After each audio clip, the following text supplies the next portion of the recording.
Greetings from Baltimore, Maryland. Actually, this is my house, but on Sunday I might be with my dad up in Baltimore. So I met Murph in August of 1985. My second day on the job at West Virginia Public Broadcasting was the night before Fun Drive, and the studio was abuzz with activity.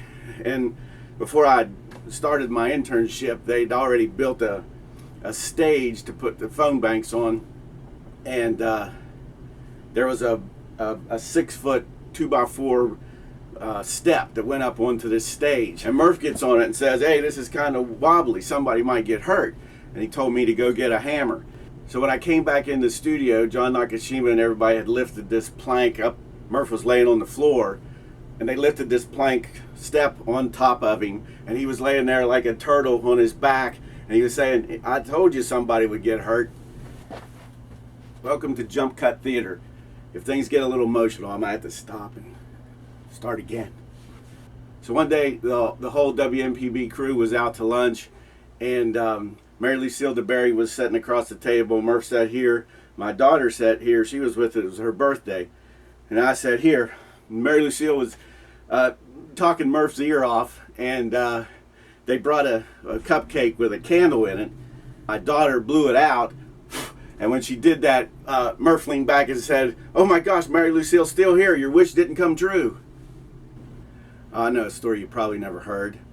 Murph was a Republican. Just kidding, just kidding. Murph was one of the smartest people I ever met.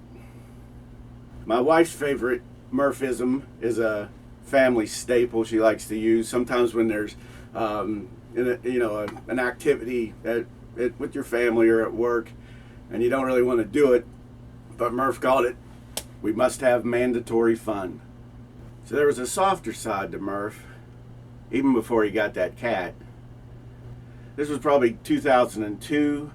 I did an animation show for public television, and we had a big premiere down at Fairmont. A bunch of people were there, and Murph didn't come to it. So Monday back at work, I asked him, "Hey, how come you didn't come to the big to-do?" And Murph said, it's no big deal that I didn't come to your premiere. You know I'm proud of you and I love you." Here's one thing we never ever discussed, but at work the last few years, Angela Caudell has had cards, appreciation cards to send out to people. And I got one day. I could tell it was his handwriting. He didn't say it was. And he said, "Thanks." He said, "Thanks for keeping me sane." Here's a story you guys probably never heard. And that's the honest to God's truth. Sometimes you talk to Murph, and he'd have this little tilt thing that he would do. He would rock back and forth when you talk to him. And we went to see Tom Jones a few years ago. And when we go through past the concessions, Murph goes, "Get your programs. You can't tell Tom from Engelbert without your programs." And then when we get to our seats, he says, "Man, I hope these old ladies don't throw their Depends up on stage." So anyway, we're sitting there waiting for the show to start. Murph's rocking back and forth. Tom Jones comes out and he does his whole thing, and Murph was watching it through the whole show. He just sat there. He didn't move any. He didn't move at all. And then after the show, he's like, "That was pretty good." So Scott and I went over to see him 2 or 3 times when he was in the hospital.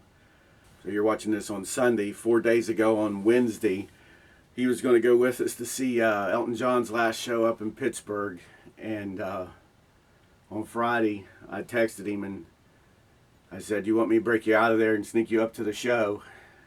And he said, "I'll probably skip the show." And that he was going to go into surgery. That was my last text. I wouldn't be able to tell these stories in front of everybody, but I just want Murph to know that I didn't have to be there, that I'm proud that you're my friend and I love you.